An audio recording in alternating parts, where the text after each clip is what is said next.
Prions ensemble.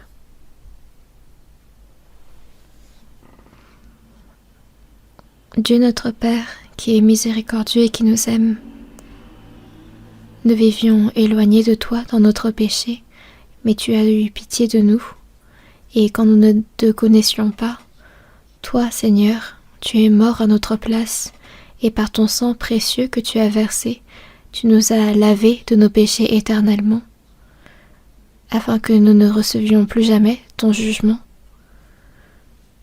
Et tu nous donnes l'espérance éternelle d'entrer dans ton royaume des cieux. Merci.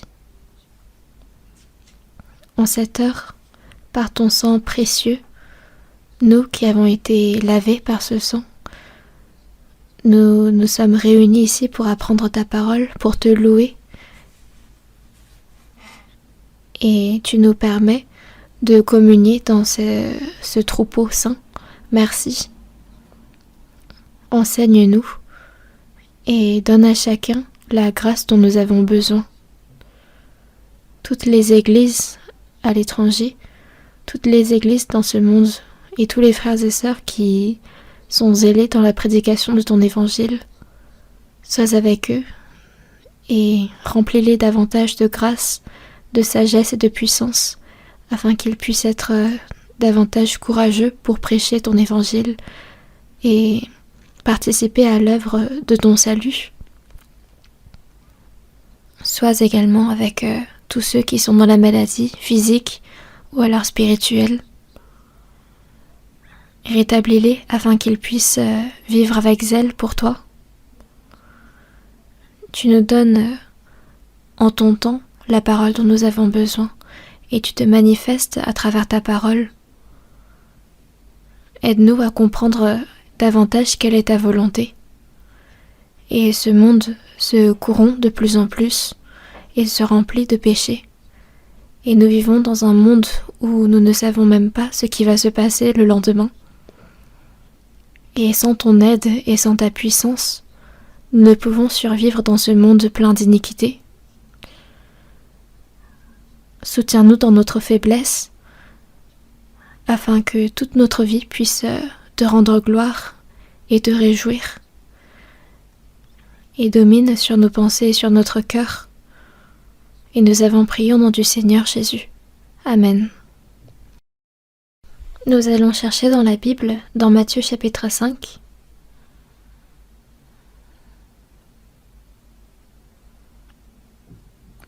C'est dans Matthieu chapitre 5.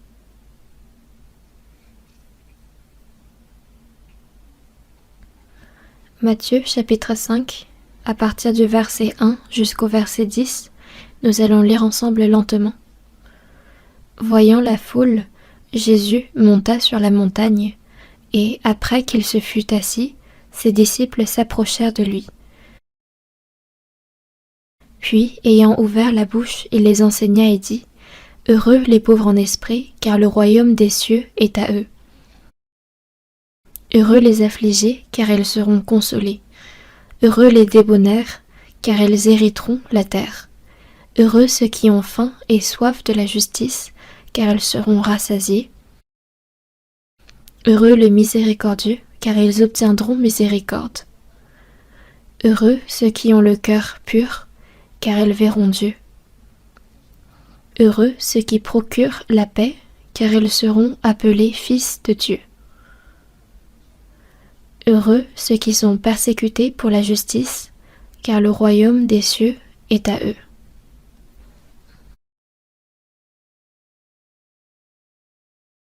Je vous avais fait un sermon sur heureux ceux qui, et à travers la Bible, nous pouvons voir quels sont ceux à qui Dieu donne sa bénédiction. Et c'est pourquoi je souhaite que nous apprenions attentivement sur cette parole. Parce que certes, il est bon que tous puissent recevoir la bénédiction, mais beaucoup ne savent quelle est cette bénédiction et comment la recevoir. Et pourchassent ceux qui sont vains, les choses vaines de ce monde. Et ils ne savent quelle est la bénédiction que Dieu prépare et finalement ignore la grande bénédiction éternelle du royaume des cieux. Et la bénédiction que Dieu souhaite donner à l'homme, c'est décrit dans Éphésiens chapitre 1 verset 3. Béni soit Dieu le Père de notre Seigneur Jésus-Christ, qui nous a bénis de toutes sortes de bénédictions spirituelles dans les lieux célestes en Christ. Des bénédictions spirituelles dans les lieux célestes en Christ, c'est des bénédictions de notre esprit que Dieu nous réserve, une bénédiction éternelle, l'amour de Dieu. Et quel homme peut recevoir une telle bénédiction? C'est ce dont le Seigneur nous parle. Et nous devons être éclairés de cette parole et nous examiner pour voir si nous sommes dignes de recevoir cette bénédiction, si nous avons réellement reçu cette bénédiction, et comment devons-nous vivre si nous avons reçu cette bénédiction. Donc j'aimerais que vous preniez ce temps pour apprendre attentivement. Voyant la foule, Jésus a prononcé une parole. Et la foule à laquelle Jésus s'adresse représente tout le monde. Le monde à l'époque de Jésus, mais également le monde actuel et à nous. Et donc en nous, voyant, Jésus est monté sur la montagne. Et après qu'il se fut assis, ses disciples s'approchèrent de lui. Donc il y avait ses disciples, il y avait également la grande foule. Et il prononce cette parole. Heureux les pauvres en esprit, car le royaume des cieux est à eux. C'est ce que nous avons vu la dernière fois. Et aujourd'hui, nous allons nous pencher sur la deuxième partie de cette parole. Heureux les affligés, car ils seront consolés. La bénédiction dont parle le monde, c'est la richesse. Le monde dit que c'est ceux qui sont riches, c'est ceux qui prennent plaisir, qui sont bénis, mais le Seigneur Jésus parle de ceux qui sont affligés, de ceux qui sont pauvres en esprit. Ce ne sont pas les riches qui sont bénis, mais ceux qui sont dans le deuil, c'est ceux qui sont tristes dans la misère, et c'est ceux-là qui reçoivent la consolation de Dieu. Nous allons chercher dans quelques endroits de la Bible. C'est d'abord dans Luc chapitre 6 verset 24. Luc chapitre 6 versets 24 et 25. Luc chapitre 6 versets 24 et 25. Mais malheur à vous, riches, car vous avez votre consolation. Malheur à vous qui êtes rassasiés, car vous aurez faim. Malheur à vous qui riez maintenant, car vous serez dans le deuil et dans les larmes. La parole que Jésus a prononcée ne peut être comprise par l'intelligence de ce monde. Il dit malheur à vous, riches. Et même la semaine dernière, nous avons réfléchi sur les riches et sur combien il était difficile pour les riches de recevoir le salut.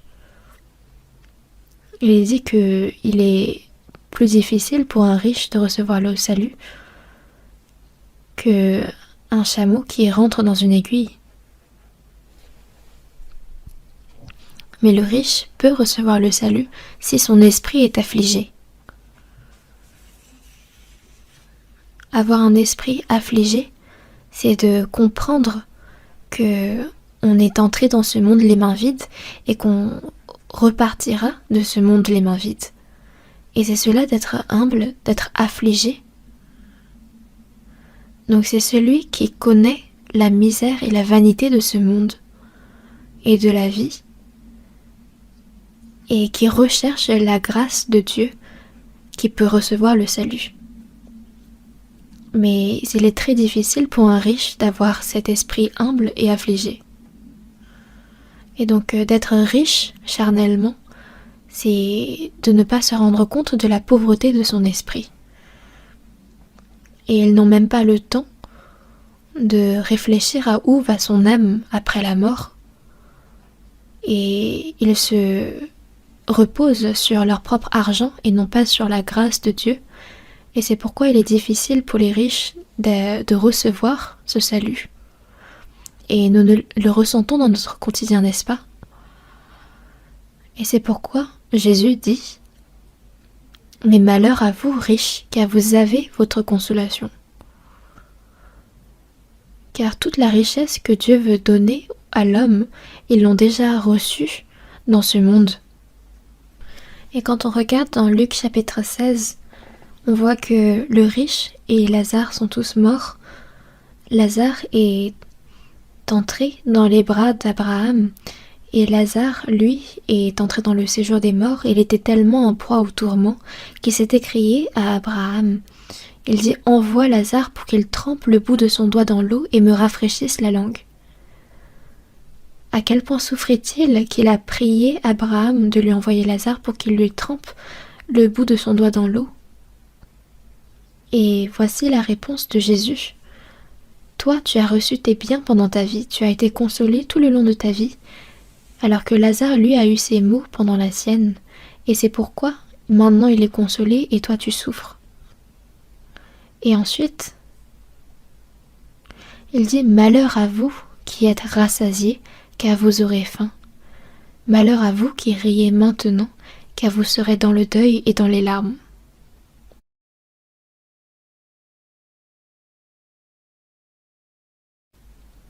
Les gens de ce monde essayent tant bien que mal de passer leur vie dans la joie, alors que quand on est dans la pauvreté, il n'y a pas vraiment de sujet de joie. Mais quand on est riche, quand les choses se passent comme on veut, alors on rit. Et récemment, quand il y a eu les élections législatives, il y a eu des personnes qui ont souri, des personnes qui ont pleuré, des personnes qui étaient confuses.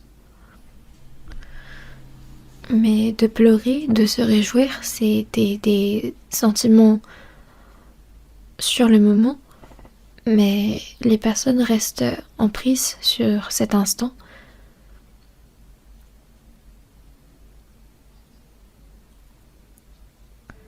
Donc se réjouir, s'attrister, ils se satisfont seulement sur ce que le monde offre, sans penser à ce que Dieu a préparé.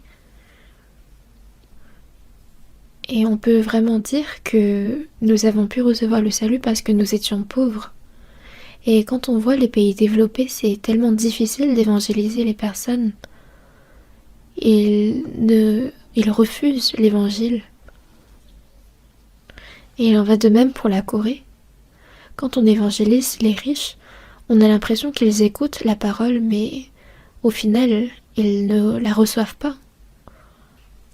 Et même ceux qui se disent être sauvés avaient du mal par la suite de mener leur vie de foi.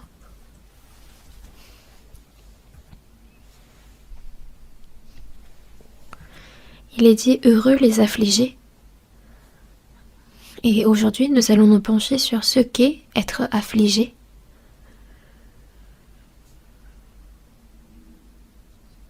Dans Jacques chapitre 4, versets 8 et 9, il est dit « Pécheurs, sentez votre misère, soyez dans le deuil et dans les larmes. Pécheurs, sentez votre misère, soyez dans le deuil et dans les larmes. » Mais pourquoi est-ce que les pécheurs doivent sentir leur misère, être dans le deuil et dans les larmes?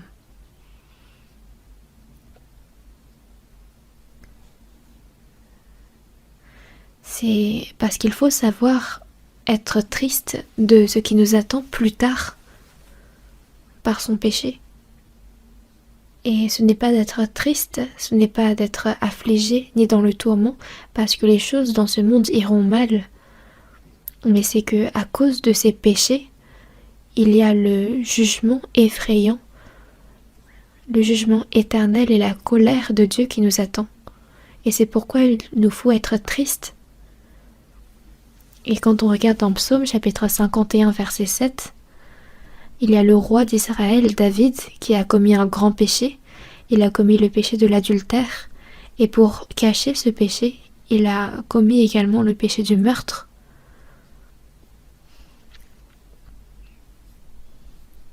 Et il est vrai qu'un empereur à cette époque peut commettre ce genre d'action, mais même le roi David a succombé contre cette tentation, et Dieu l'a repris très sévèrement. Et Nathan s'est écrit, mais de quel droit as-tu commis l'adultère avec Bathsheba et as-tu tué ton serviteur Uri? Et si c'était un autre roi, il aurait pu se mettre en colère et s'indigner contre Nathan et dire « Mais pourquoi te mets-tu en colère contre ton roi et comment oses-tu mettre en avant le péché, l'erreur de ton roi ?» Mais David, lui, en écoutant la réprimande, il s'est repenti immédiatement. Et on voit dans le psaume comment il se repentait, comment il versait des larmes.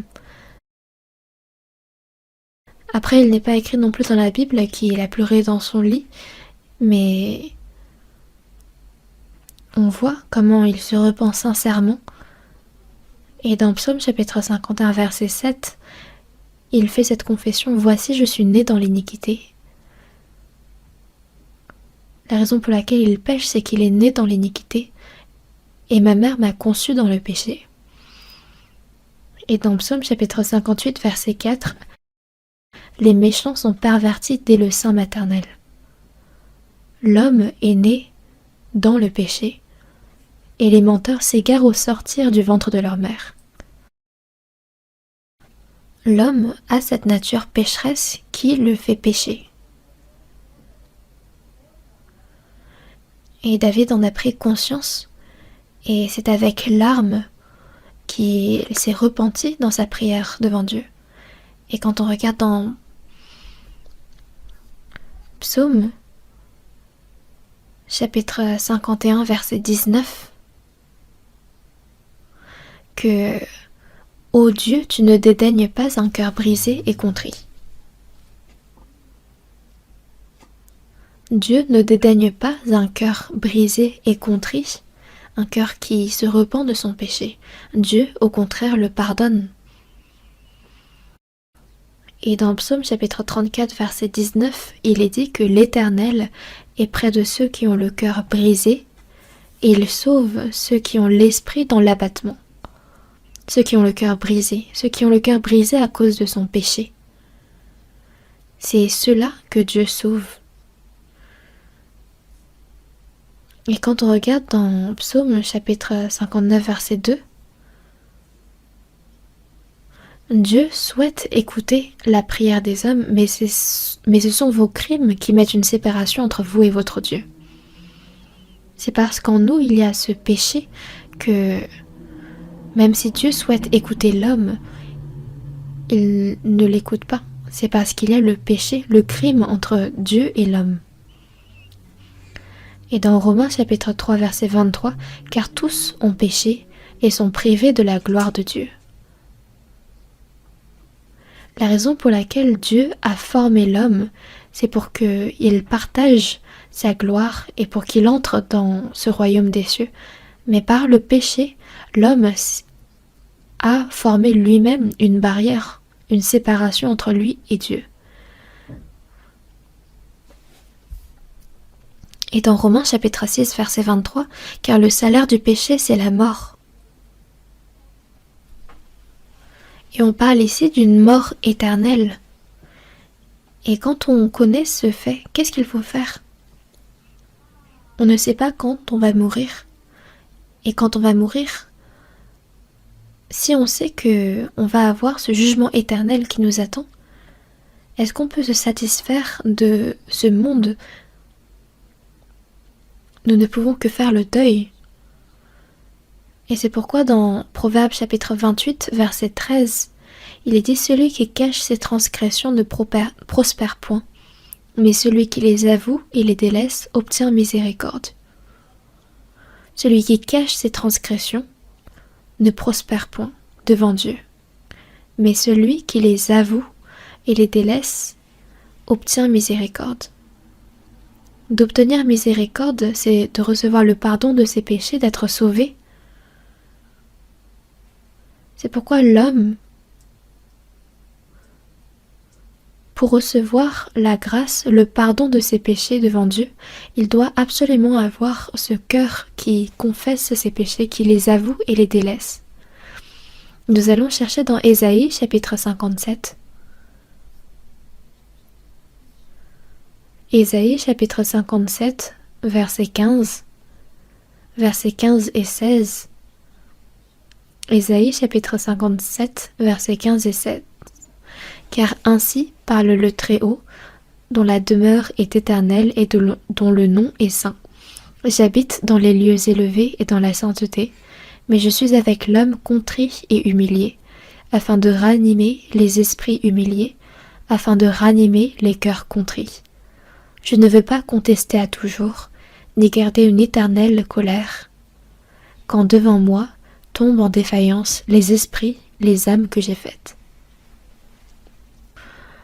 Le Très-Haut qui habite dans les lieux élevés et dans la sainteté, celui dont la demeure est éternelle, celui dont le nom est saint, c'est Dieu qui parle. Dieu dit « J'habite dans les lieux élevés dans la sainteté », mais encore qu'il est avec l'homme contrit et humilié. Il est à la fois dans les lieux élevés, dans la sainteté, mais il est à la fois avec ceux qui vivent dans ce monde avec un cœur contrit et humilié.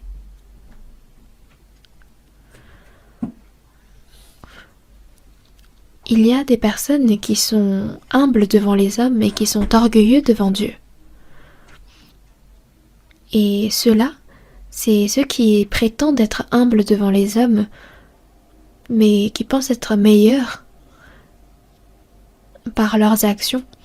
Donc c'est comme les pharisiens, c'est comme les sadducéens qui, à l'époque des Romains, se disaient justes par leurs œuvres, sans toutefois connaître le Seigneur Jésus et en le reniant même.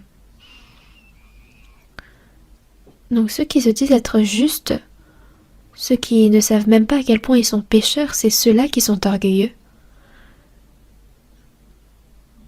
Néanmoins, il y a des personnes qui ont l'esprit contrit et humilié, et c'est avec ceux-là que Dieu est.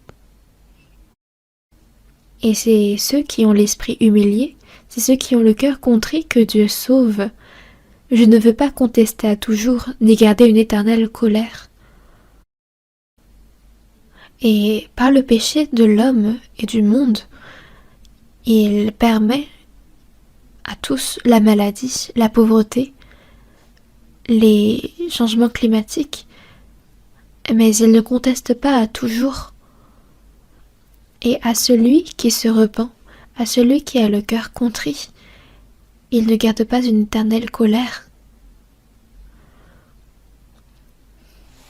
Il ne veut pas que mon esprit connaisse la destruction.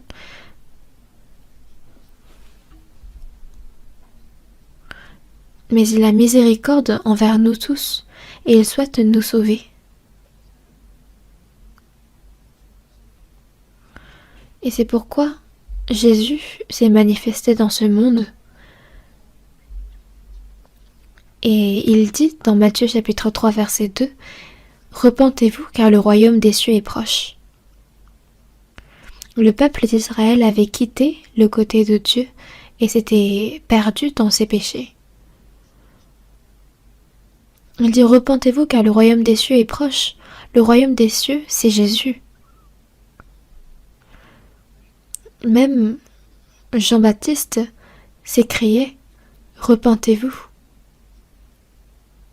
Et se repentir, c'est de se revoir soi-même sur ses péchés et de revenir à Dieu sincèrement. Repentez-vous et croyez en la bonne nouvelle. Connaissez à quel point vous êtes des pécheurs misérables et reconnaissez que vous avez besoin de l'évangile de Dieu. L'évangile est nécessaire à ceux qui ont besoin Et c'est pourquoi dans Colossiens chapitre 1 verset 6, il est dit « Il est au milieu de vous et dans le monde entier ». Et comment est-ce qu'on peut comprendre cet évangile? C'est ceux qui se repentent sincèrement. Et dans Matthieu chapitre 12 verset 41, Jésus dit du peuple d'Israël « Les hommes de Ninive se lèveront au jour du jugement, avec cette génération ils la condamneront, parce qu'ils se repentirent à la prédication de Jonas. Et voici, il y a ici plus que Jonas. » Quand on regarde le livre de Jonas, les gens de Ninive, donc Ninive était une grande ville, une grande île, mais ses habitants s'étaient corrompus par son péché. Et Dieu avait envoyé Jonas pour leur repentance. Mais Jonas, au lieu de vouloir leur repentance, il voulait voir leur destruction. Et c'est pourquoi il s'était enfui à l'ordre de Dieu, mais Dieu l'avait rattrapé, et par une grande tempête, il avait attrapé Jonas, et il l'avait placé dans le ventre d'un grand poisson. Et il est dit dans Jonas chapitre 1 verset 21 que Dieu créa les grands poissons. Et sûrement qu'il a créé les grands poissons afin que l'un d'eux puisse avaler Jonas pour ce moment-là. C'est pour ce moment-là que Dieu a préparé tout cela. Et Jonas, une fois entré dans le ventre de ce grand poisson, s'est repenti. Il a sûrement dû s'accrocher désespérément dans les parois de ce poisson et aurait crié à Dieu. J'étais allée en Russie, à Saint-Pétersbourg, dans un musée, et on y avait exposé le squelette d'un grand poisson, et en voyant son envergure, on pouvait largement imaginer un homme passer à travers. Et c'est dans un tel poisson que Jonas est resté dans le ventre pendant 3 jours. Il n'en pouvait tellement plus qu'il a écarté de force la bouche du poisson, tellement fort que le poisson n'avait pas d'autre choix que de le rejeter. Jonas, une fois présenté devant les hommes de Ninive, s'écrie « C'est à cause de vous que je suis rentré dans le poisson pendant 3 jours et qu'on m'a forcé à venir auprès de vous pour vous annoncer que vous devez vous repentir, car il y aura le jugement qui vous attend. » Jonas ne souhaitait pas que les hommes de Ninive soient sauvés, mais c'est parce que Dieu l'a envoyé contre son gré qu'il est venu auprès de Ninive. Et les hommes de Ninive ont vu que Jonas a été envoyé auprès d'eux, qu'il est même entré dans le ventre d'un poisson pour eux. Et quand ils ont écouté cette parole, ils se sont tout de suite repentis. Si les hommes de Ninive se sont repentis à la prédication de Jonas, alors que Jonas ne s'était pas vraiment démené, il y a Jésus qui est plus grand que Jonas, qui appelle au peuple d'Israël de se repentir. Les hommes ne se repentent pas, les Juifs ne se repentent pas. Le peuple qui a été choisi par Dieu, même en ayant écouté la parole de Jésus, ne se sont pas repentis. Et c'est pourquoi les hommes de Ninive se lèveront au jour du jugement avec cette génération et la condamneront. Parce qu'ils ne se sont pas repentis. Et donc ce qu'il est en train de dire, c'est que si on ne se repent pas, il y aura forcément le jugement.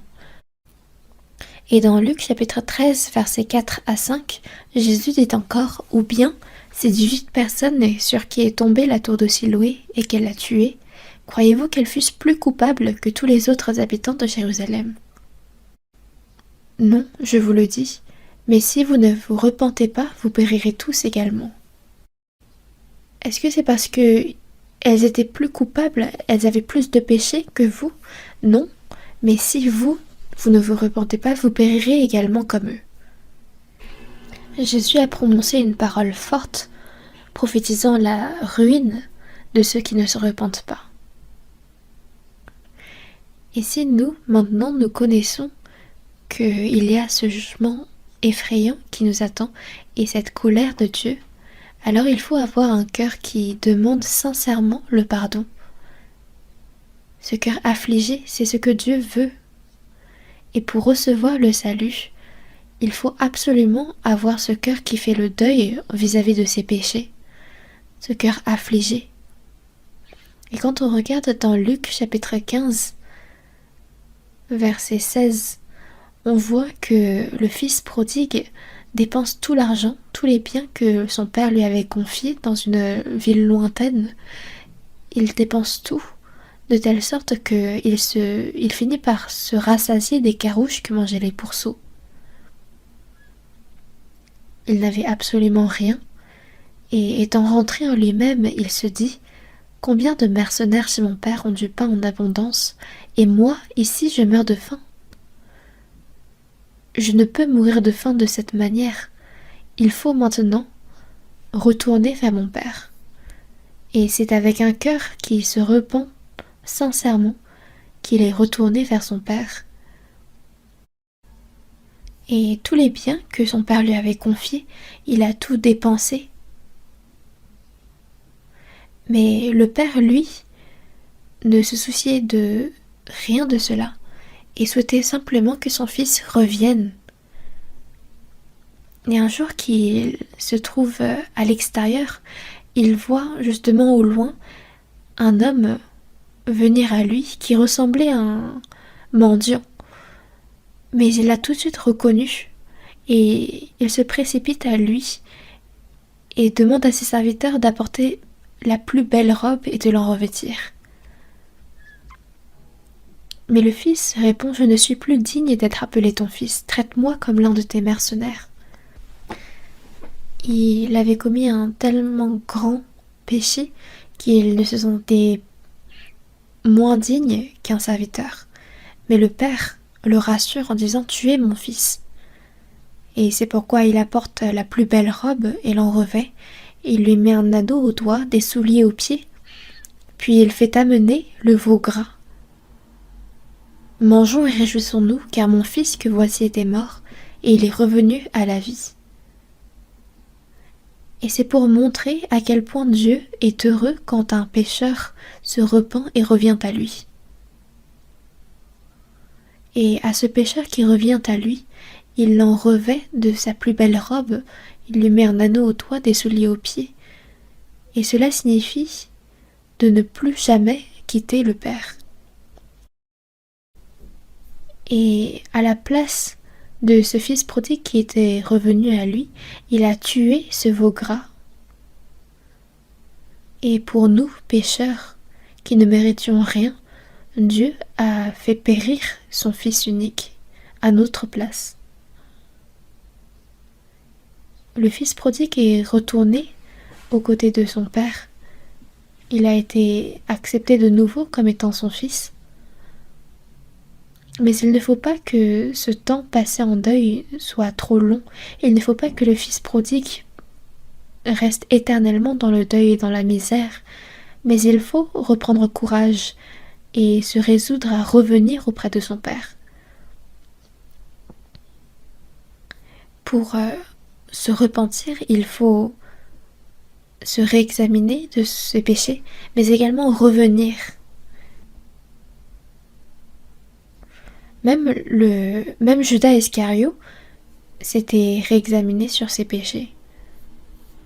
Après avoir livré Jésus pour ses 30 pièces d'argent, il se repentit et il jette les pièces d'argent dans le temple, il s'est retiré et combien s'était-il lamenté et avait versé des larmes, se sentant coupable de la mort de Jésus. Mais il est finalement allé en enfer. Pourquoi ? Parce qu'il s'était repenti, mais il n'était pas revenu vers le Seigneur. Ce n'est pas seulement de rester affligé dans le deuil et dans ses larmes, mais c'est de revenir que de se repentir totalement. Il faut vite revenir et ne pas rester dans le deuil et dans les larmes.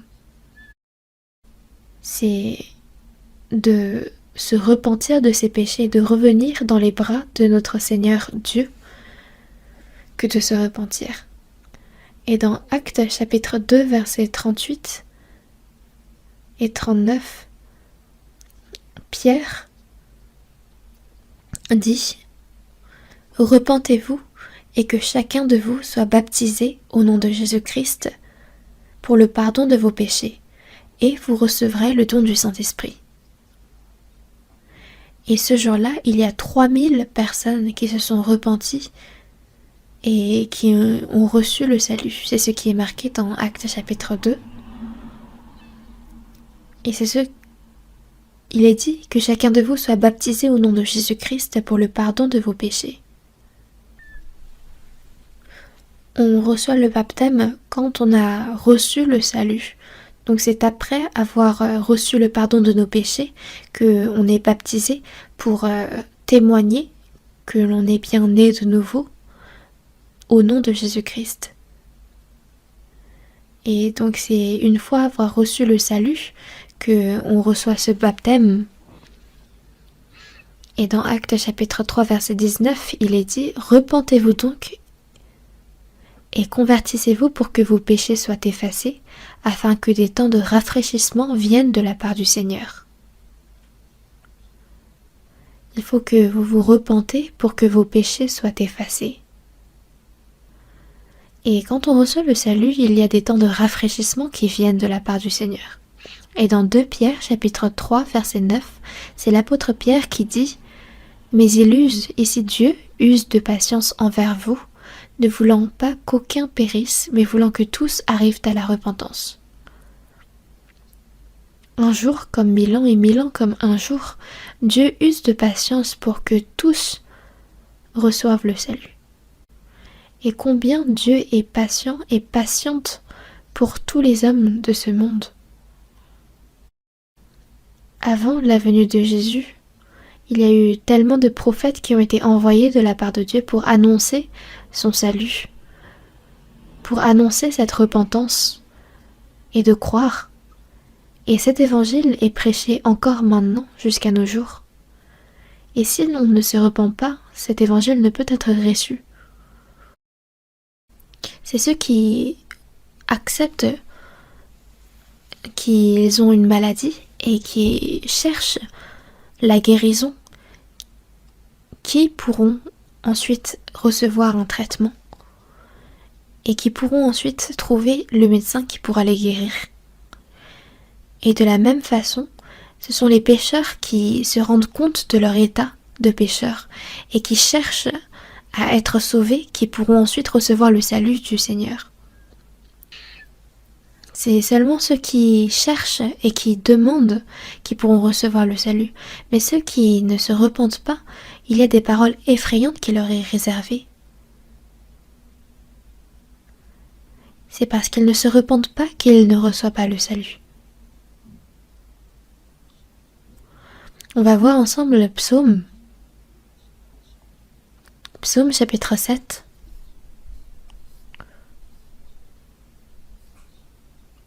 C'est du verset 13. Psaume chapitre 7, du verset 13 au verset 14. Je vais lire. « Si le méchant ne se convertit pas, il aiguise son glaive, il bande son arc et il vise. Il dirige sur lui des traits meurtriers, il rend ses flèches brûlantes. » Si le méchant ne se convertit pas, c'est l'homme qui est ennemi de Dieu par son péché, parce qu'il quitte les saints de Dieu. Et il ne se convertit pas, il ne se repent pas. Alors que Dieu attend, il patiente 1000 ans comme un jour, et un jour comme 1000 ans. Et pendant ces 2000 ans d'humanité, le méchant ne se convertit pas, alors il aiguise son glaive J'avais entendu une parole effrayante. En fait, un homme était monté sur une montagne et la nuit est venue. Et parce qu'il faisait nuit, il trouvait un endroit où pouvoir dormir en sécurité. Et il a trouvé au loin une lumière. Donc c'était une maison où un homme habitait. Il a toqué à sa porte et a demandé à loger pendant une nuit. L'homme a accepté et il lui a même donné de quoi se nourrir. Donc l'homme qui voyageait était sur le point de s'endormir, mais il a entendu l'autre homme essayer d'aiguiser son couteau. Et cet homme disait « Ah, ça a l'air bon, ça a l'air délicieux. » À quel point ça devait être effrayant pour ce voyageur. En fait, c'est une histoire un peu bizarre. Mais ici, il est dit que c'est Dieu qui aiguise son glaive contre les pécheurs qui ne se repentent pas. Il aiguise son glaive. Il bande son arc et il vise. À ceux qui ne se repentent pas, Dieu bande son arc et il vise. C'est une parole tellement effrayante. Il aiguise son glaive, il bande son arc et il vise. Ensuite, il dirige sur lui des traits meurtriers. Donc, il prépare des moyens de tuer celui qui ne se repent pas. Et il rend ses flèches brûlantes. On parle de flèches de feu et on sait déjà ce que c'est. Dans les guerres, on utilisait autrefois des flèches de feu et ceux qui étaient frappés de ces flèches mouraient instantanément. Et encore, ça c'était il y a des années, mais là maintenant c'est des missiles nucléaires. Est-ce que vous avez vu les nouvelles de ce matin ? Actuellement, au Moyen-Orient, il y a eu la guerre qui a éclaté entre Israël et l'Iran. La situation est grave.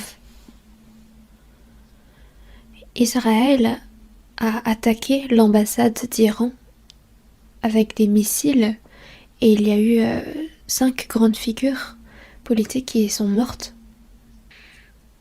Alors que Israël, ça devrait connaître les conséquences de ces attaques.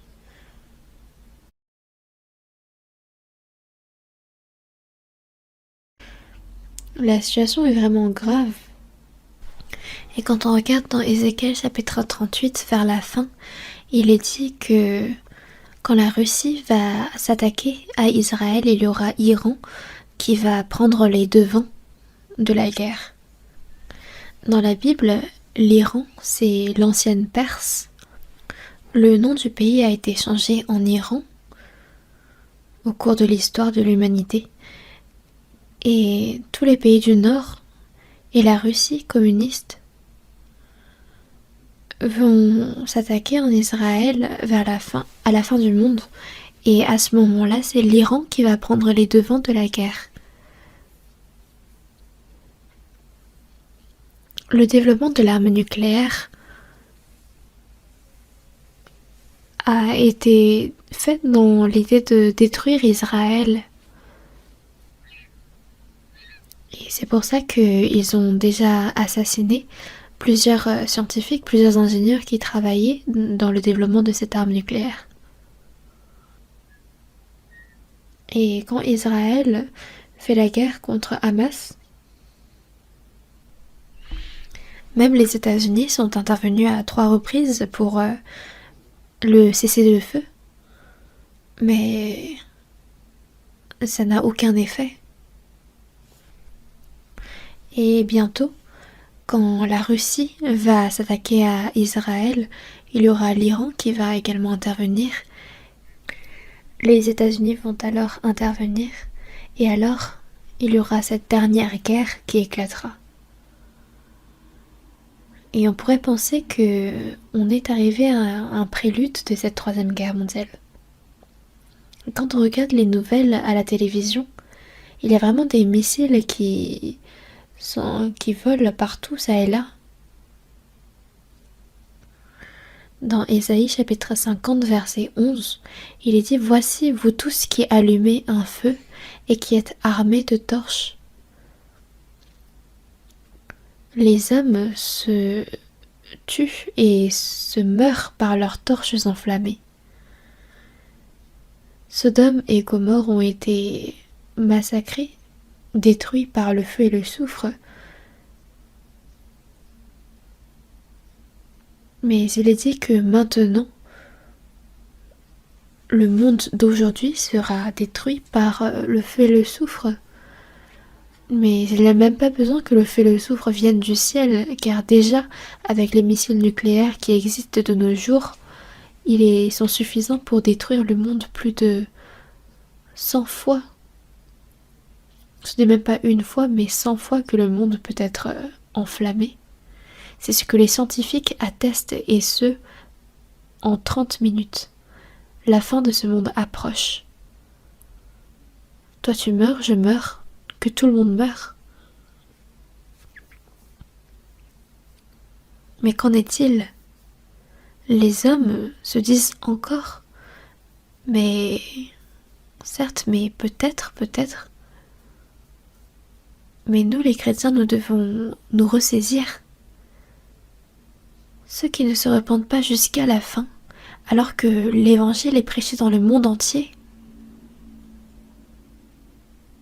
Dans Matthieu chapitre 24 verset 14, il est dit: Cette bonne nouvelle du royaume sera prêchée dans le monde entier pour servir de témoignage à toutes les nations, et alors viendra la fin.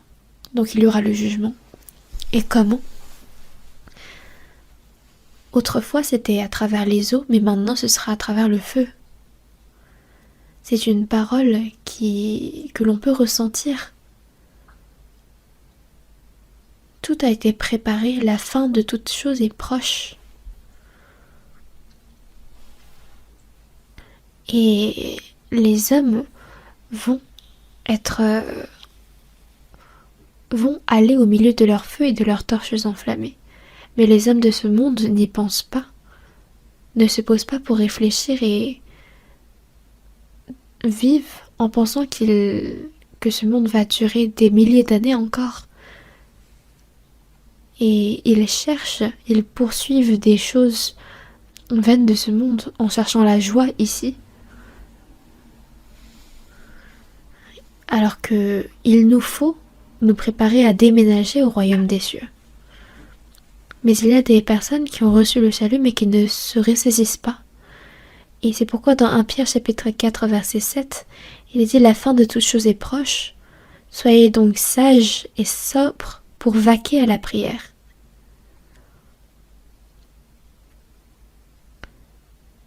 Il faut vraiment se ressaisir. Et même les personnes sauvées se disent parfois, alors que toutes ces choses arrivent, ils ne se ressaisissent pas. Mais le Seigneur est tout près, proche, à la porte. Et il nous faut prêcher l'évangile avec zèle et ardeur, afin que même une âme puisse être sauvée et ne pas être perdue dans les choses vaines de ce monde.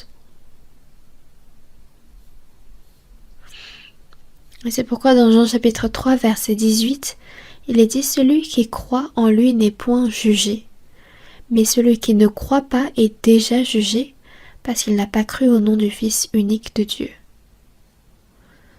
Celui qui a reçu le salut a cru en ce que Jésus a été jugé à notre place, c'est pourquoi il n'est pas jugé. Mais celui qui ne croit pas que Jésus a été jugé à notre place, lui, il est déjà jugé. La sentence de mort a été déjà prononcée. Et celui qui ne croit pas, son jugement est déjà prononcé, parce qu'il n'a pas cru. Mais les gens de ce monde ne savent pas qu'ils sont sous le jugement parce qu'ils ne croient pas en Dieu, mais ils sont plongés dans leur joie charnelle.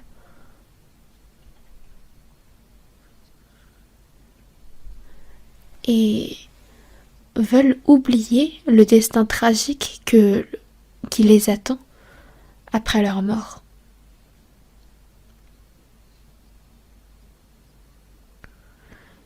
Ils se disent, même s'il y a la mort qui nous attend, comment pouvoir jouir des biens de ce monde, comment en profiter un peu plus. Mais ces joies de ce monde sont des tromperies, les ruses du diable.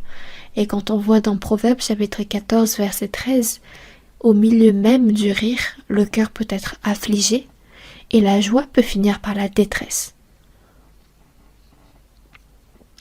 Les personnes qui n'ont pas reçu le salut, leur âme est morte et c'est le séjour des morts qui les attend. Est-ce qu'il y aurait vraiment une réelle joie au milieu d'eux alors que leur esprit est affligé, alors que c'est la mort qui les attend? Leur chair, elle, est dans la joie. Ils poussent des cris, ils dansent. Et c'est sûrement pour ignorer les cris de leur âme. Et quand les âmes vont entrer en enfer, ils vont également danser, mais danser de douleur. Et quand on voit également les corps se défouler et danser dans les clubs, c'est semblable également à leur apparence en enfer, mais de douleur. Il y aura également des vers qui ne meurent point, c'est un feu qui ne s'éteint point. Il n'y a pas de fin à ce tourment. Mais est-ce que c'est pour faire peur aux hommes en les menaçant avec un enfer qui n'existerait pas? Au contraire, Dieu avait créé l'enfer pour y jeter le diable et tous ses anges déchus. Et c'est pourquoi dans Matthieu chapitre 25 verset 41, il y a une parole qui dit « Retirez-vous de moi, maudits, allez dans le feu éternel qui a été préparé pour le diable et pour ses anges. »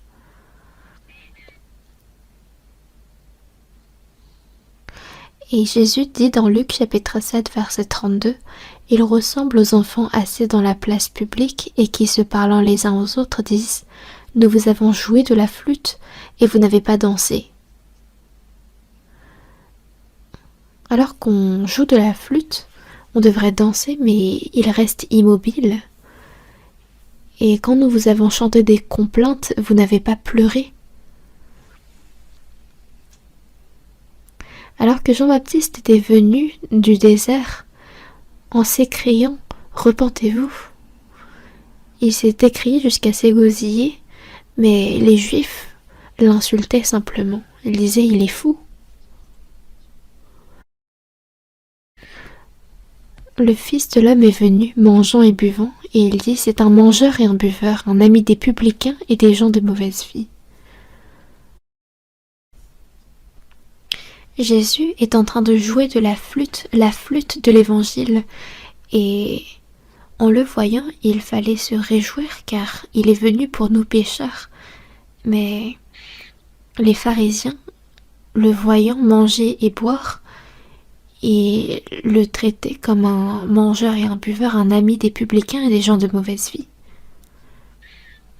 Et ceux qui ne se repentent pas et qui ne sont pas affligés par leurs péchés ne connaissent pas non plus la joie du salut.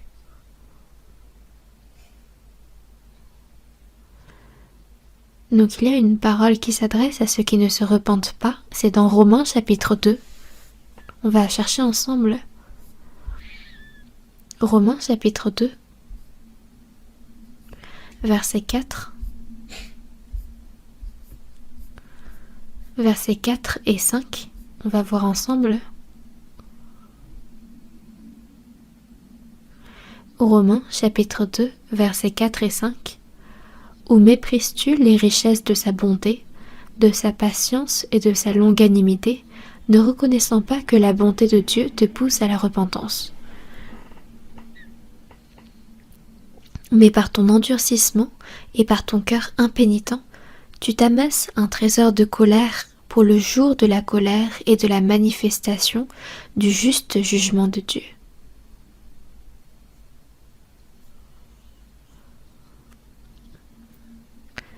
Les richesses de sa bonté, c'est la miséricorde de Dieu qui a pitié de nous. Tu ne reconnais donc pas la bonté de Dieu qui te pousse à la repentance? Alors que Dieu nous pousse à la repentance, alors qu'il use de bonté, de patience et de longanimité envers nous, méprises-tu tout cela?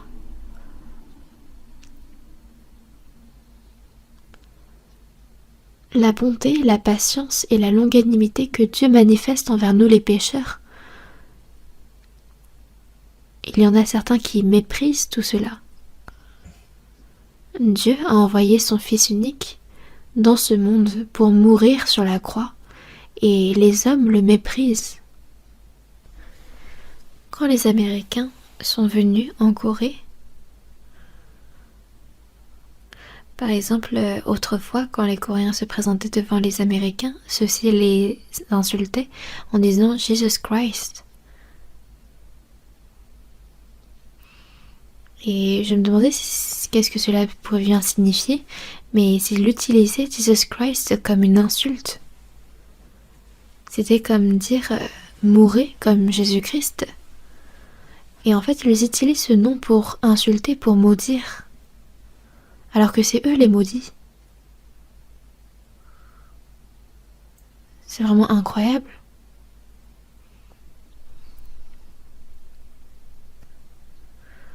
Ou méprises-tu les richesses de sa bonté, de sa patience et de sa longanimité?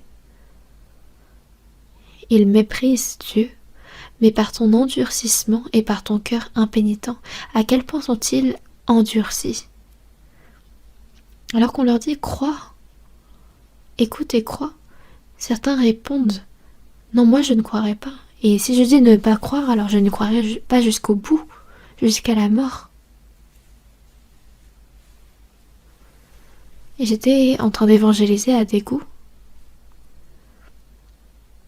Il y avait la femme qui avait reçu le salut, toute sa famille, à part le mari qui, lui, s'était endurci. Et qui disait « je ne recevrai pas le salut, je ne croirai pas ». Et il avait un jour attrapé une maladie et a été hospitalisé.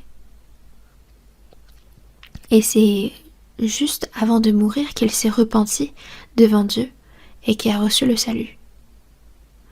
Et c'est entouré de toute sa famille qui l'a finalement rendu l'âme. Mais heureusement, la fin était bonne. Mais l'endurcissement est tellement dangereux, car par ton endurcissement et par ton cœur impénitent, tu t'amasses un trésor de colère pour le jour de la colère et de la manifestation du juste jugement de Dieu. À quel point le péché de celui qui est endurci est grand, que dans Jean chapitre 8 verset 24, Jésus dit « C'est pourquoi je vous ai dit que vous mourrez dans vos péchés, car si vous ne croyez pas ce que je suis, vous mourrez dans vos péchés. Si vous ne croyez pas que je suis Jésus-Christ, vous mourrez dans vos péchés. »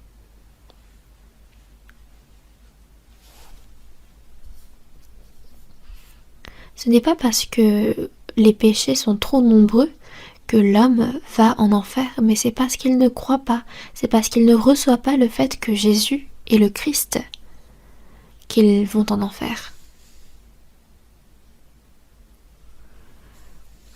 Et même de nos jours, ceux qui vont à l'église prient, lisent la Bible, mais ne croient pas au fait que Jésus est mort pour eux et en l'évangile. Mais pourquoi ils ne croient pas? C'est parce qu'ils ne se repentent pas, donc c'est pour ça qu'ils ne croient pas. pour croire que Jésus est mort sur la croix pour nos péchés, il faut se rendre compte à quel point nous sommes pécheurs et à quel point nous sommes voués à aller en enfer devant Dieu et se repentir de tout notre cœur. Sans la repentance, est-ce qu'on peut recevoir le salut? Est-ce qu'on peut croire? J'allais à l'église depuis le collège,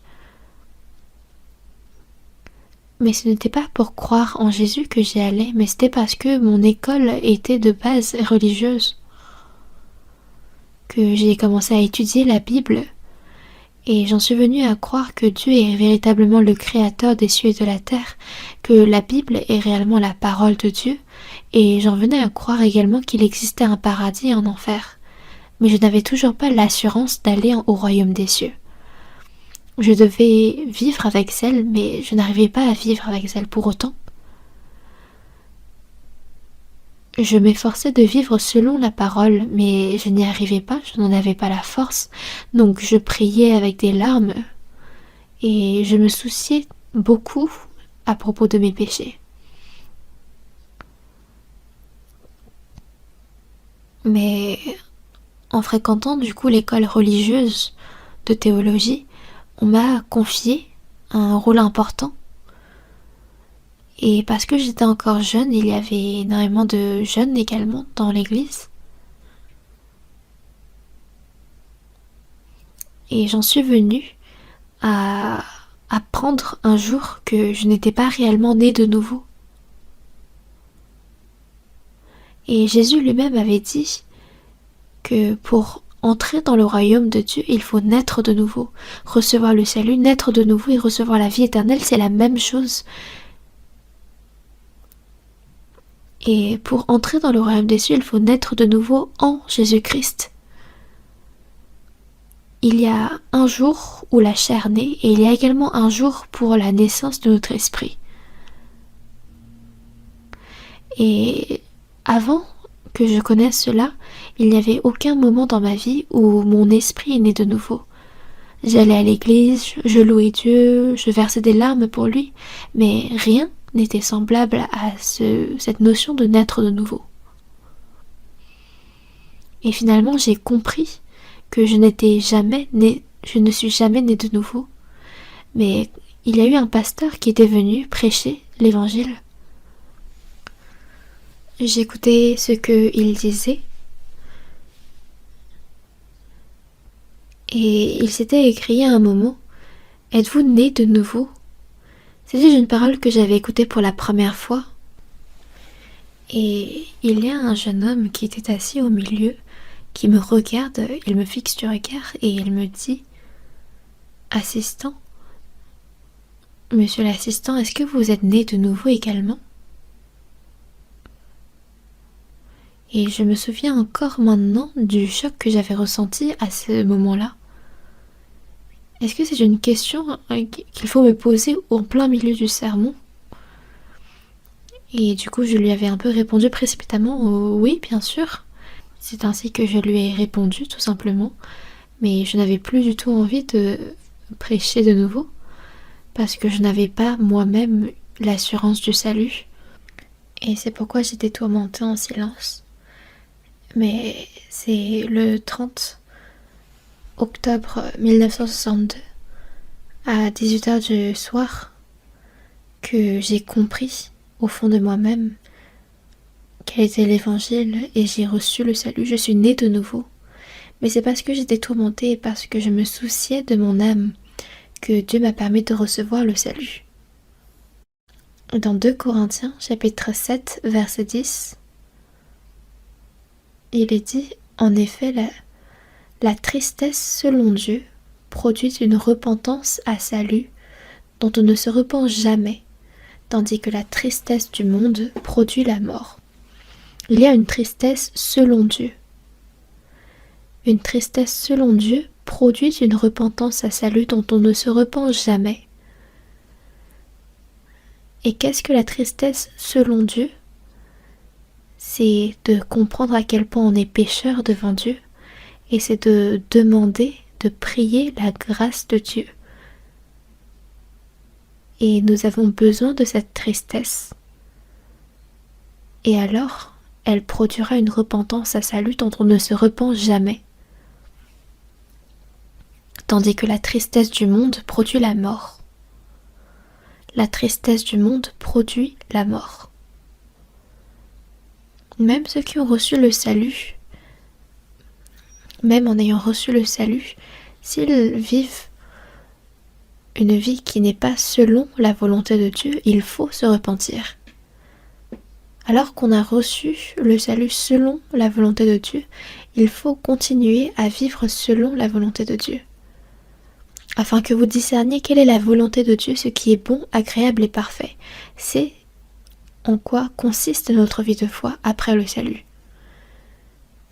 Mais si on vit une vie selon notre propre chair, alors il faut se repentir, se réexaminer soi-même et revenir à Dieu. Et il faut se repentir et ressentir cette tristesse pour se repentir si nous ne vivons pas selon la volonté de Dieu. Et revenir à Dieu avec courage. Que je vive dans la tristesse, que je vive dans la pauvreté, il ne faut pas vivre de façon si misérable, mais vivre selon la volonté de Dieu avec droiture et justesse, jusqu'à ce que le Seigneur revienne. Judas Iscario a certes versé des larmes, mais il ne s'est pas complètement repenti, n'est-ce pas?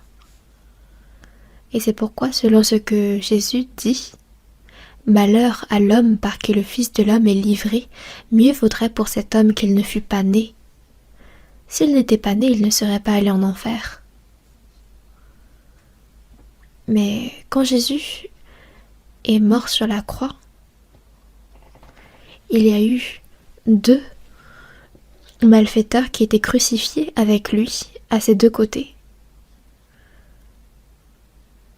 Et quand Jésus était en train de verser son sang sur la croix et qu'il souffrait, il disait « Père, pardonne-leur car ils ne savent ce qu'ils font. » Alors que Jésus le Seigneur souffrait en versant son sang sur la croix, il a adressé cette prière concernant ceux qui l'insultaient, l'injuriaient et lui montraient du doigt.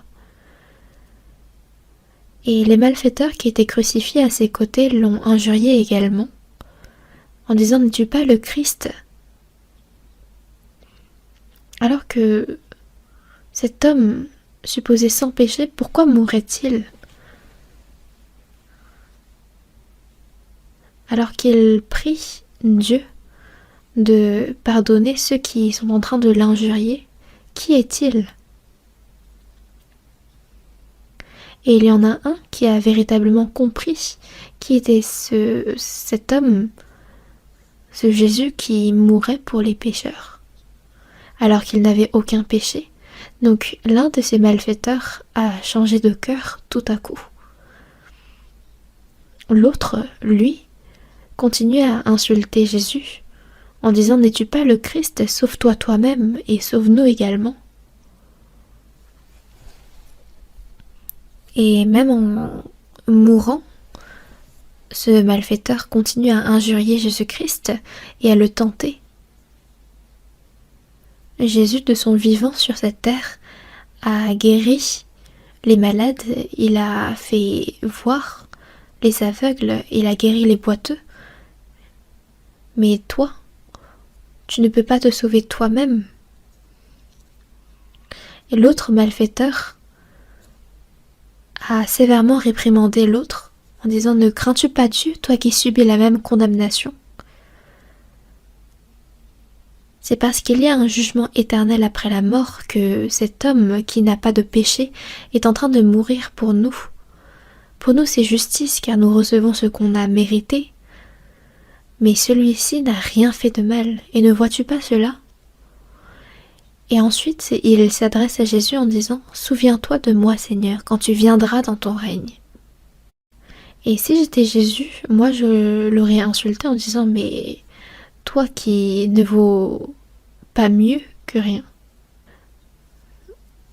toi qui as commis des crimes toute ta vie, comment oses-tu t'adresser à moi et faire une telle demande ?» Si j'étais à la place de Jésus, j'aurais parlé de cette façon, mais Jésus, lui, n'a pas réagi de cette façon et a dit: aujourd'hui, tu seras avec moi dans le paradis. Et celui qui a fait la joie du Seigneur, c'était ce malfaiteur. Et dans Luc chapitre 15 verset 7, il est dit: il y aura plus de joie dans le ciel pour un seul pécheur qui se repent. Et ce malfaiteur, juste avant de mourir, s'est repenti et a demandé le pardon à Jésus. Et Jésus, lui a accordé le pardon instantanément. Et juste avant de mourir, c'est celui qui a reçu le salut le plus vite. C'est celui qui a reçu le salut en premier après que Jésus soit mort sur la croix. Cet homme s'est repenti juste avant sa mort.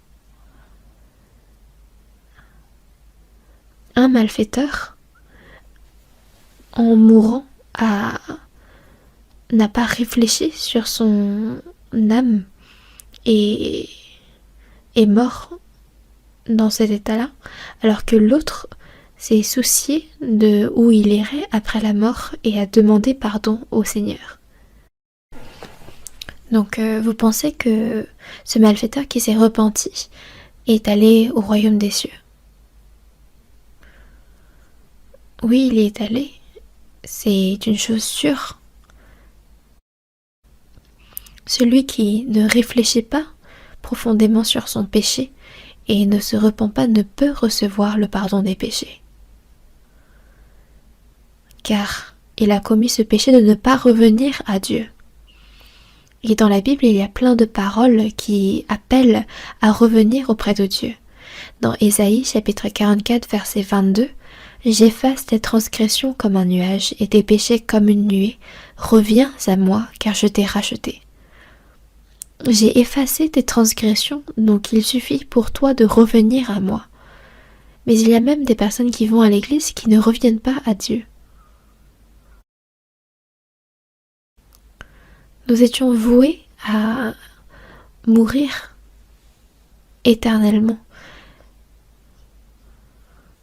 Mais il y a même dans ce monde des personnes qui sont atteintes de maladies physiquement et qui souhaitent obtenir la guérison pendant des années.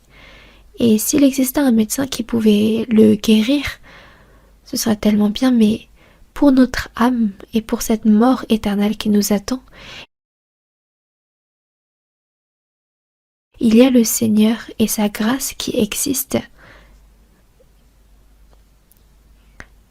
Mais c'est parce qu'on n'a pas ce cœur qui se repent et qui cherche le pardon.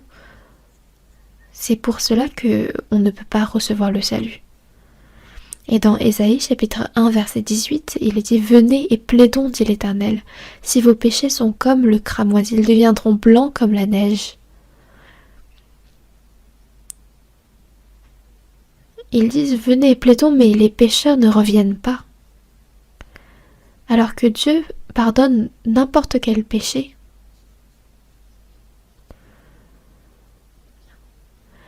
Et plus que n'importe quel péché, le péché de ne pas croire est le plus grand. Il n'y a aucun pardon pour le péché de ne pas croire.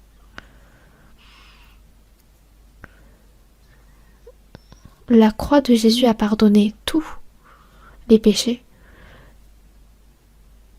Mais ceux qui, même après avoir écouté tout l'évangile, après avoir écouté comment Jésus a pardonné les péchés sur la croix, et qui se disent: mais je suis encore jeune, donc ce sera sûrement 2 ans avant que je meure, que je réécouterai et que je me mettrai à croire.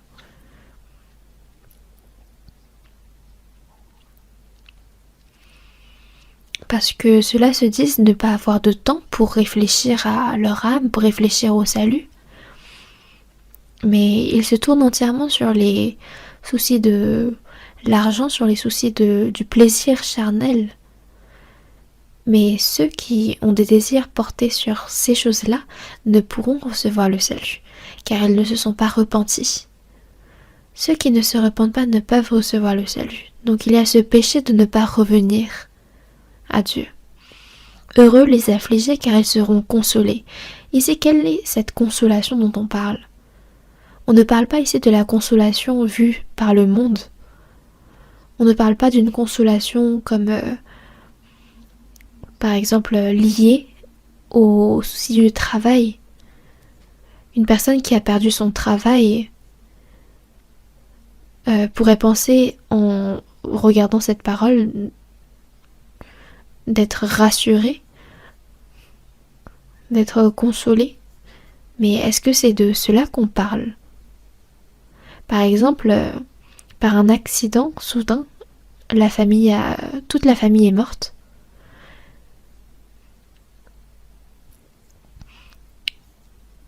Et est-ce que si quelqu'un vient et lui dit ah mais c'est la vie. Dans la vie il y a parfois la mort également. Non, ce n'est pas de cette consolation dont on parle. Ce n'est pas par des paroles que l'on est consolé, mais c'est quand la dette est remboursée. C'est quand la famille est ressuscitée, quand le travail est regagné, mais par des mots, on ne peut recevoir une véritable consolation. Dans Genèse chapitre 3, quand Adam et Ève ont péché devant Dieu, et quand ils ont connu leur nudité par leur péché, Dieu les a appelés, et Adam a répondu « J'ai entendu ta voix et je me suis caché, car je suis nu et j'ai eu honte. » Et qu'est-ce que Dieu a fait ensuite? Dans Genèse chapitre 3 verset 21, l'Éternel Dieu fit à Adam et à sa femme des habits de peau et il les en revêtit. Et de leur nudité qui a été causée par leur péché, Dieu les en a revêtus par des habits de peau.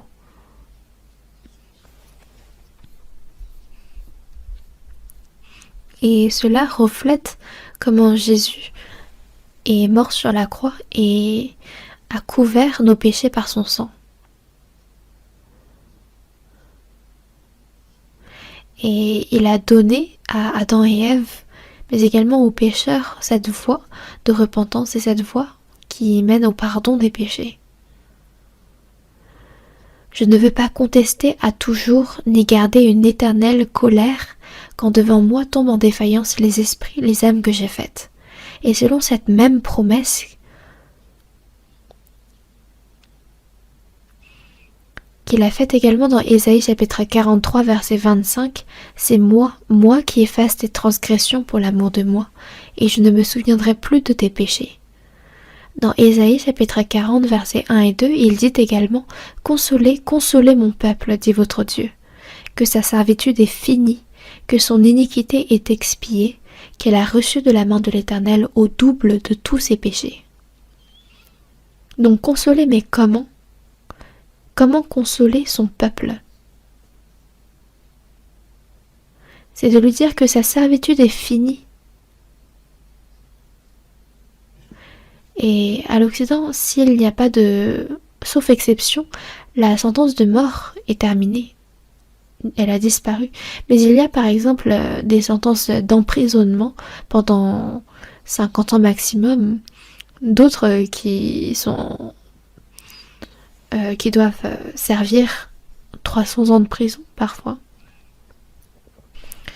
Mais imaginez, c'est le pécheur qui est voué à aller en enfer. Pas 50 ans, pas 100 ans, mais c'est pour l'éternité qu'il doit aller en enfer. Et on lui dit à ce pécheur, ta servitude est finie. Ton iniquité est expiée. À ce criminel, on lui dit, ta servitude est finie. Et ton châtiment, ton jugement est enlevé. À quel point ce criminel doit être heureux. Mais ce genre de choses n'arrive pas dans ce monde. Mais Dieu, lui, dit que sa servitude est finie, que son iniquité est expiée, qu'elle a reçu la main de l'Éternel au double de tous ses péchés. Si j'étais endettée de 10 000, ce serait de 20 000. Si j'étais endettée de 1 milliard, ce serait de 2 milliards. Que Dieu me rend. Et dans Hébreux chapitre 9, verset 12, il est dit « Mais avec son propre sang, ayant obtenu une rédemption éternelle. » Et dans Hébreux chapitre 10, verset 12, lui, après avoir offert un seul sacrifice pour les péchés, s'est assis pour toujours à la droite de Dieu. C'est donc une rédemption éternelle par le sang de Jésus. Et il n'y a aucun péché qui n'est pas pardonné par ce sang précieux. Et dans Hébreux chapitre 10, verset 17, il est dit « Je ne me souviendrai plus de leurs péchés, ni de leurs iniquités. » Lui, après avoir offert un seul sacrifice pour les péchés, c'est dans le passé. Il ne se souviendra plus de leurs péchés ni de leurs iniquités. Il n'y a plus besoin, comme dans l'Ancien Testament, que le peuple d'Israël répète ses offrandes chaque année. Car là où il y a pardon des péchés, il n'y a plus d'offrande pour le péché. Et il n'y a pas de plus grande consolation que cette vérité. Il n'y a plus d'offrande pour le péché, car Dieu a pardonné sans condition. Et quand on regarde dans Luc chapitre 18, il y a 2 hommes qui montèrent au temple pour prier. L'un était pharisien, l'autre publicain. Et voici comment le pharisien priait, les 2 mains levées vers le ciel, la tête levée, et il dit « Je jeûne 2 fois la semaine, je donne la dîme de tous mes revenus. Ô Dieu, je te rends grâce de ce que je ne suis pas comme le reste de ces hommes qui sont ravisseurs. Je jeûne 2 fois la semaine, je donne la dîme de tous mes revenus, je donne tout ce que j'ai aux pauvres. » Et il dit « Je te rends grâce de ce que je suis aussi juste. » Mais le publicain qui se tenait à distance derrière n'osait même pas lever les yeux au ciel, mais il se frappait la poitrine en disant « Ô Dieu, sois apaisé envers moi qui suis un pécheur. » Mais qui est descendu dans la maison justifiée? C'est le publicain. Pourquoi? Parce que la justice de Dieu s'adresse à ceux qui sont affligés à cause de leurs péchés. Ce n'est pas ceux qui se justifient eux-mêmes par leurs œuvres,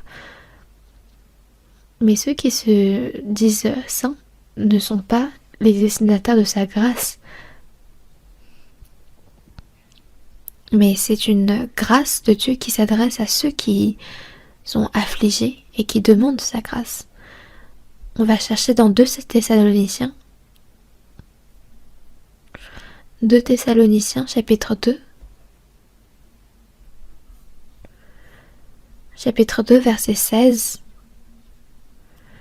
2 Thessaloniciens, chapitre 2, verset 16.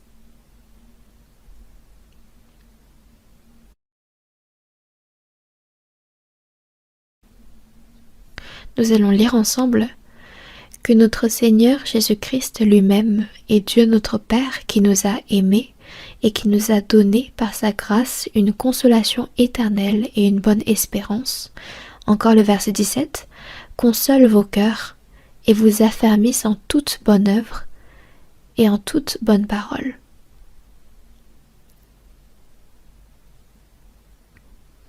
Que notre Seigneur Jésus-Christ lui-même est Dieu notre Père qui nous a aimés et qui nous a donné par sa grâce une consolation éternelle et une bonne espérance. Ici on parle d'une consolation éternelle et d'une bonne espérance que Dieu nous donne par son amour. Il donne une consolation éternelle à ceux qui le recherchent sincèrement. Et à ceux-là, il leur donne une consolation éternelle et une bonne espérance. Il console leur cœur.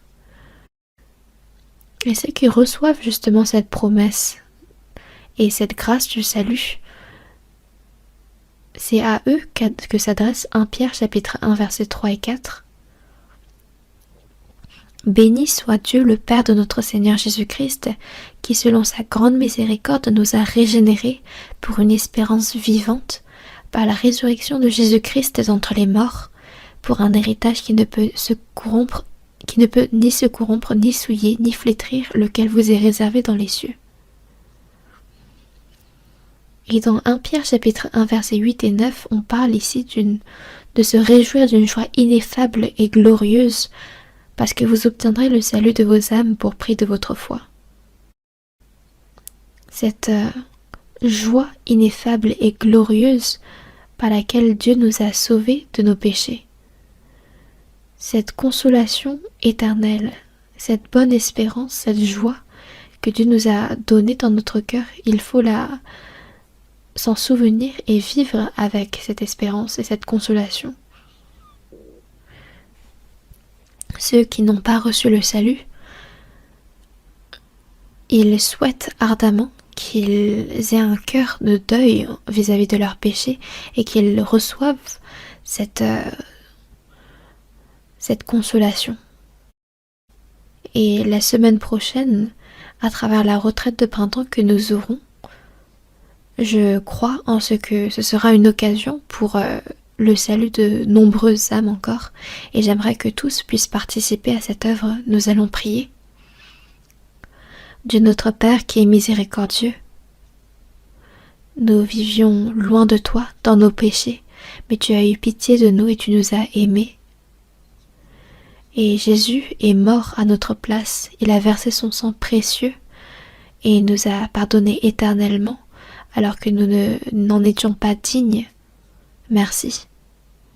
Toi qui nous as donné cette consolation et cette espérance éternelle, aide-nous à vivre une vie qui te rend grâce et qui te rend gloire. Soutiens-nous et guide-nous à travers notre vie. Et que à travers cette retraite de printemps qui aura lieu la semaine prochaine, permet que de nombreuses âmes puissent être sauvées et qu'ils puissent retourner à toi en se repentant de tout leur cœur. Et nous avons prié au nom du Seigneur Jésus. Amen.